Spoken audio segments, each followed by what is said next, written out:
kababayan. So nandito naman ako muli dito sa loob ng Dolomite. Isang mapagpala na araw, magandang araw na sa Saturday mga kababayan, Sabado. So nandito naman ako muli na update na naman dito sa Dolomite Beach. Kumusta po kayo sa inyong mga iba-ibang mga trabaho mga kababayan? Magandang hapon po sa inyong lahat. So nandito ako. So update ko naman kayo muli dito sa may Dolomite Beach. So ayan, so yung mga kababayan natin lumabas na kayo doon unti na dumalagsa dito sa Dolomite Beach. So ayan, so napakaganda ng hangin, napakalinis muli ang Dolomite Beach. So kahit na may masama na panahon, so patuloy nila na mini-maintain ang paglilinis dito sa may Dolomite Beach mga kababayan. So yan, unti-unti na dumandag sa ating mga kababayan galing sa labas. Ayan, ayan mga kababayan. So welcome to my vlog. So yan na mga kababayan, ito yung ganitong ganap palagi dito sa Dolomite Beach. So araw ng ngayon, araw ng Sabado mga kababayan. So ayan, unti-unti na dumadating ating mga kabayan na muli masilayan na naman muli ang Dolomite Beach. Yung iba pabalik-balik na lang kasi napakaganda talaga dito sa Dolomite Beach mga kababayan. Ayan, so yung nakikita nyo na sa dulo mga kababayan, patuloy na sila na nagre-reclaim sa SM Prime. So, sa may MUA, yung nakita nyo yung dulo na yan, puro mabuhangin yan, tambak mga kababayan. So napakataas na, akala nyo na nakikita nyo na bundok yan sa yung dulo na yan. So puro mga buhangin yan, nakatambak na yan sa doon sa may Pasay SM Prime, sa may tapat na Balisok Circle, yung dulo na yan mga kababayan. So tuloy-tuloy na naman, balik-bak to normal na naman yung pagtatambak ng mga buhangin at para na matayuan na nila ng iba-ibang high-rise building na iba-ibang mga company na magpapatayo dyan. So ganun yan na mga kababayan ang ganap dito sa Dolomite Beach. So dito sa may tapat ng Dolomite Beach, walang ganap dito na pagtatambak. So hindi to lang mga kababayan na wala pang ganap na pagtatambak dito sa may Dolomite Beach. Ayan o. So yan, napakalinis ng Dolomite Beach mga kababayan. So yung iba na hindi pa nakakapagpamasyal, pwede kayo mamasyal dito. Ayan, so unti-unti na dumadating ating mga kababayan. So ito yung gate 1. So banda sa kaliwa yun ang labasan doon mga kababayan, doon sa may palabas o galing na sa loob.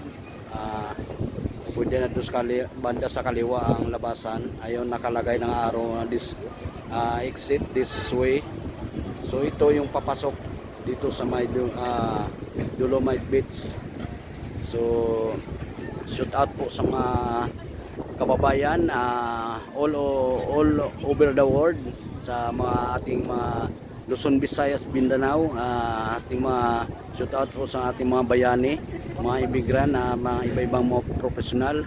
So ingat po kayo, shout out po sa inyo lahat mga kababayan, mga ating mga bayani, papatuloy na naghahanap buhay sa ibang bansa at mapapatuguyon lang nila ang mga pamilya at mga naiwan sa labas dito sa ating bansa. So, shout out po sa inyo lahat. Ayan, so yan kagandahan dito sa Dolomite Beach mga kababayan. So ilibot-libot ko kayo dito sa may dagat. So napaka baybayin, so napaka ganda ng alon ngayon mga kababayan kasi mahangin. So yan, ilibot-libot ko kayo dito sa may Dolomite Beach, sa may baybayin. So yun, napakaganda talaga mga kababayan. So patuloy ko kayo dito na mag-update tungkol sa magmi-maintain sa paglilinis dito sa Dolomite Beach. So ayan, so nag-enjoy na picture at mga kababayan. So ayan mga kababayan,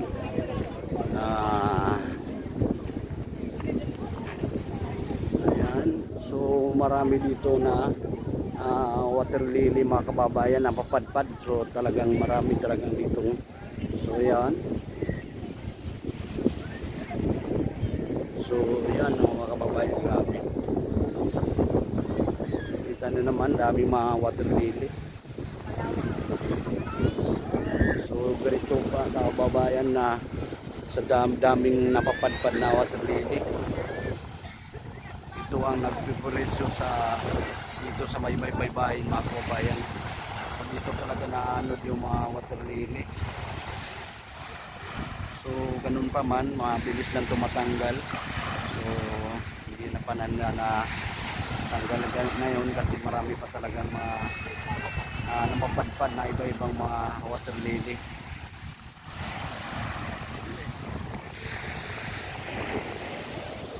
So ano, grabe ba ano talaga. Ayan, kadami mga kababayan na mga water lily. So hindi talaga mawala itong basura dito na mapapadpad kasi gawa ng kaligtasan talaga ito. So ayan,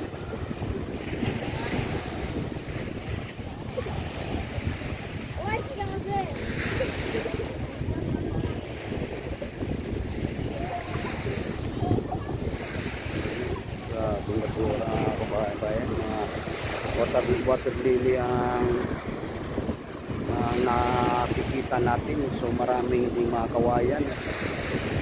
Ayun mga kababayan, grabe. So dito talaga na napapadpad yung mga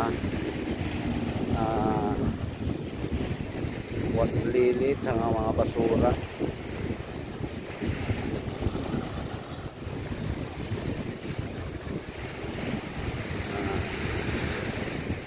So yun mga kababayan, pero okay lang. So malaking bagay ito na itong nagawa ng Dolomites dahil mabilis lang matanggal ang mga nagmi-maintain dito sa basura.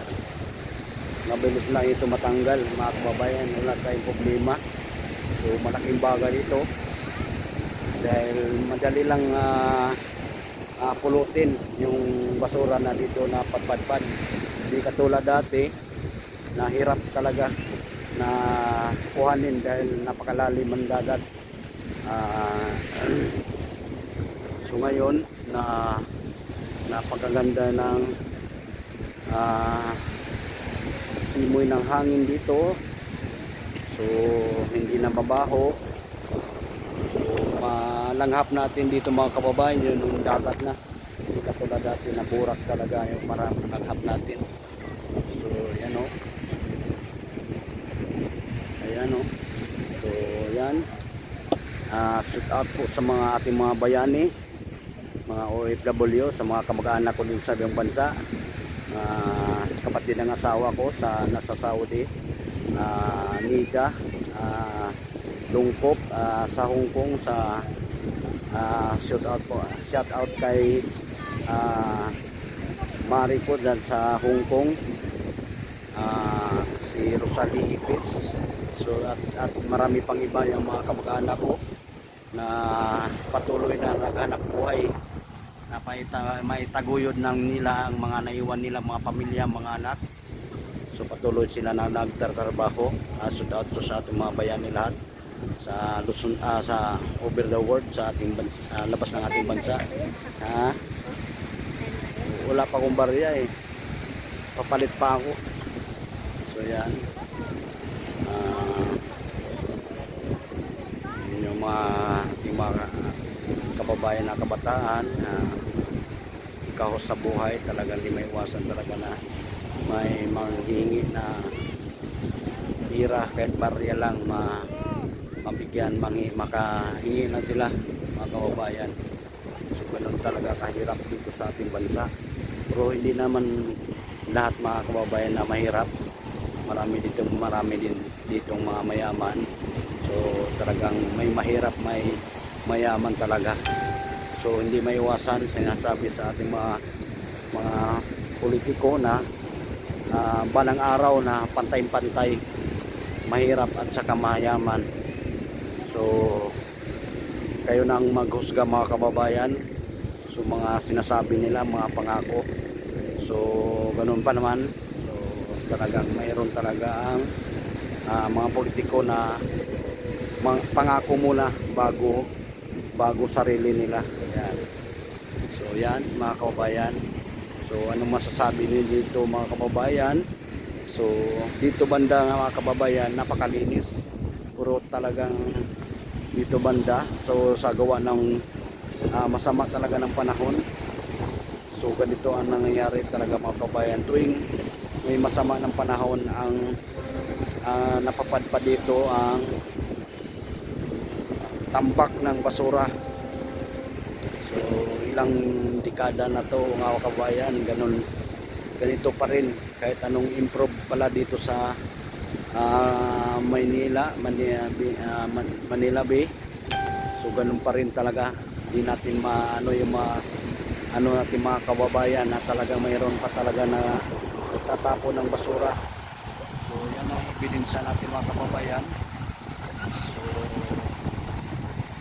kailangan naman talaga magtulungan para ma-improve na, lalong ma-improve na dito sa Dolomite Beach. So di natin alam kung sakali na matapos itong ma-reclamation, mapalibutan natin reclamation dito sa Manila Bay, at sana ito na ang solusyon sa dito sa tapat ng Manila Bay, na mapigilan na ang pagdadagsa dito sa mga basura dito sa baybayin ng Dolomite Beach. So abangan natin mga kabayan, talagang ito ba yung solusyon na paggawa ng mga reclamation. So yung mga expert naman, alam nila na talagang makakaya ng makakatulong din na mga basura na hindi na mapigilan na dito mapapadpad. So meron naman doon panibago na namang dagsa doon sa bagong reclamation doon sa banda sa dulo na pinakamalayo ng kabayan. Wala na, hindi na dito banda, doon na pinakadulo na ng bagong reclamation na iba-ibang mga matayo na building din sa Balinsog Circle, Isigmua. So baka doon na ang mga basura na hindi na dito sa may Dolomite Beach. So abangan natin mga kababayan. So alam natin yung mga eksperto na magaling sila mag-idea sa paano masolusyonan dito sa basura dito sa may Manila Bay. So sana harinawa na ito na yung solusyon na paglalagay ng reclamation na iba-ibang mga high-rise building na iba-ibang kapani. So sana ito na maabangan natin. So sana magawa na yan. So yan, abangan natin mga kababayan. Ayan. So ito dumadagsa na mga kababayan ang ating mga dumadating unti-unti na na dumadating na ating mga kababayan na namasyal sa may Dolomite Beach. So dumadating na mga kababayan, unti na. So kahit na nakikita natin yung mga water lily, mga basura, so walang problema yan mga kababayan, natural lang yan dito dahil sanay na tayo. Ang importante, may meron na option na mapapasyalan. So dito napakalawak dito sa Dolomite Beach. So napakaganda dito kasi dito mga kababayan. Dito tayo magtanaw sa may baybayin dahil makikita natin yung iba-ibang mga building.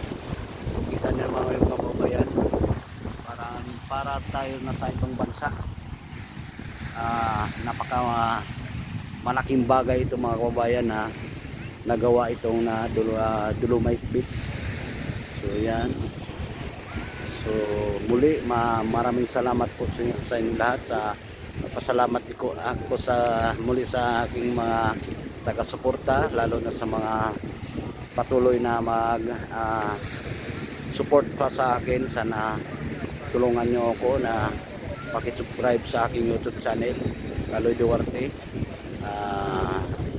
Ayan.